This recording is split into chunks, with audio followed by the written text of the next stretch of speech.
فلسطینی مزاحمتی گروپوں کا اسرائیل پر منظم حملہ، 7,000 سے زائد راکٹ داغ دیے۔ تل ابیب سمیت کئی علاقوں میں عمارتیں تباہ، گاڑیوں میں آگ لگ گئی۔ چھاتہ بردار مقبوضہ علاقوں میں اتر گئے، باڑ توڑ کر اسرائیل میں جا گھسے۔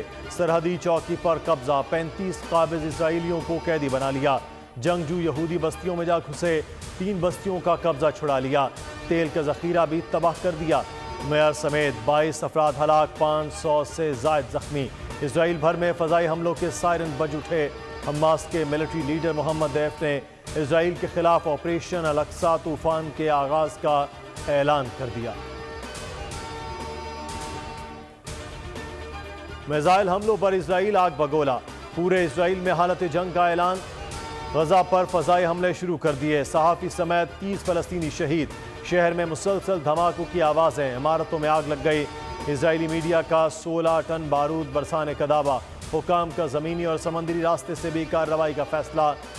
ریزرو فوجی طلب، سیکورٹی چیف کو بھی بلا لیا گیا۔ رواں سال اسرائیلی حملوں میں 250 سے زائد فلسطینی شہید ہو چکے ہیں۔ راکٹ حملے اسرائیل کے قبضے کا فیصلہ کن رد عمل اور اسرائیل سے تعلقات قائم کرنے والوں کے لیے پیغام ہے۔ فلسطین کی صورتحال پر حزب اللہ کا رد عمل، فلسطینی صدر محمود عباس کہتے ہیں اسرائیلی دہشت گردی کے خلاف دفاع کا پورا حق حاصل ہے۔ افغان طالبان اور کالعدم ٹی ٹی پی کا گٹھ جوڑ، افغان سرزمین دہشت گردوں کی آماجگاہ بن گئی۔ ٹی ٹی پی کے دہشت گردوں کو پاکستان سے متصل علاقے میں مکمل تحفظ حاصل ہے۔ دہشت گردوں کے افغانستان سے کارروائی کے ویڈیو شواہد سامنے آ گئے۔ ویڈیو میں دہشت گردوں کو حملوں سے قبل بارڈر پر لگائی باڑ کاٹنے کی کوشش کرتے دیکھا جا سکتا ہے۔ پاکستان کے خلاف مکروہ جنگ میں افغان خودکش بمباروں کی شمولیت کے شواہد بھی موجود۔ کئی سپاہیوں نے پاکستان کے خلاف جنگ کو جہاد کا اگلا حصہ قرار دے دیا۔ غیر قانونی طور پر پاکستان میں مقیم افغان شہریوں کو دی گئی مہلت کے 24 روز باقی۔ 31 اکتوبر تک پاکستان سے انخلا کرنا ہوگا، ورنہ قانون نافذ کرنے والے ادارے گرفتاری اور ملک بدری کو یقینی بنائیں گے۔ 1 نومبر سے پہلے افغانوں کی شناخت کو حتمی بنانے کا فیصلہ بھی کر لیا گیا۔ قوائف چیک کیے جائیں گے۔ صرف اسلام آباد میں 22,000 غیر قانونی افغانوں کی نشاندہی کی گئی۔ 22,000 میں سے 1,300 سے زائد افغانوں کی شناخت مکمل۔ تورخم بارڈر سے واپسی شروع، 2 روز میں 60 افغان خاندان وطن پہنچ گئے۔ نواز شریف کی 9 اکتوبر کو لندن سے سعودی عرب روانگی کا امکان، 14 اکتوبر کو دبئی جائیں گے۔ قائد نون لیگ کی وطن واپسی کا مجوزہ پلان سامنے آ گیا۔ پاکستان واپسی سے قبل چین اور قطر کا دورہ بھی متوقع۔ 21 اکتوبر کو دبئی سے لاہور کے لیے روانہ ہوں گے، شام 7 بجے لاہور پہنچیں گے۔ حفاظتی ضمانت کے لیے 19 اکتوبر کو لاہور ہائی کورٹ میں درخواست دائر کی جائے گی۔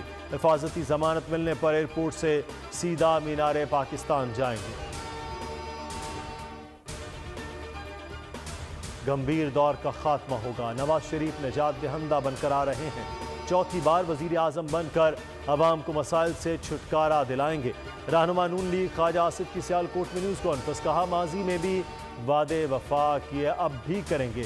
نواز شریف اور ان کی بیٹی کے ساتھ جو کچھ ہوا وہ تاریخ کے حوالے کر دیتے ہیں، بہتر فیصلہ عوام کریں گے۔ غیر قانونی مقیم افراد کے خلاف آپریشن کے مثبت نتائج سامنے آ رہے ہیں۔ استحکام پاکستان پارٹی کا 13 اکتوبر سے عوامی رابطہ مہم شروع کرنے کا اعلان۔ فردوس آشا کاوان کہتی ہیں پارٹی الیکشن کمیشن میں رجسٹرڈ ہو گئی ہے۔ جہانگیر ترین کی قیادت میں ہم نے مشکل راستے پر سفر کا آغاز کر دیا۔ آئی پی پی ملک میں عدم استحکام کو ختم کرنے جا رہی ہے۔ ان کا کہنا تھا کہ باریاں لینے والی جماعتوں نے سیاسی مفادات کا تحفظ کیا، ملک کو ترقی کی جانب گامزن کرنے کے لیے پرعزم ہیں۔ سیاسی سفر کا مقصد سیاست اور ریاست کو یکجا کرنا ہے۔ چاہتے ہیں ملک اپنے پیروں پر کھڑا ہو جائے، صنعتکاروں کے جائز مطالبات پورے کیے جائیں گے۔ وفاقی وزیر صنعت و پیداوار گوہر اعجاز کی نیوز کانفرنس، کہا پنجاب حکومت نے 1 سال میں کپاس کی کاشت کا رقبہ بڑھایا، کپاس کی پیداوار بڑھنے سے $3 ارب کا فائدہ ہوا۔ وزیر اعلیٰ محسن نقوی کا کہنا تھا کہ آرمی ہیلی کاپٹرز نے فصلوں پر سپرے کیا جس سے فائدہ ہوا، اکیلے شخص کا کوئی کام نہیں، ٹیم ورک سے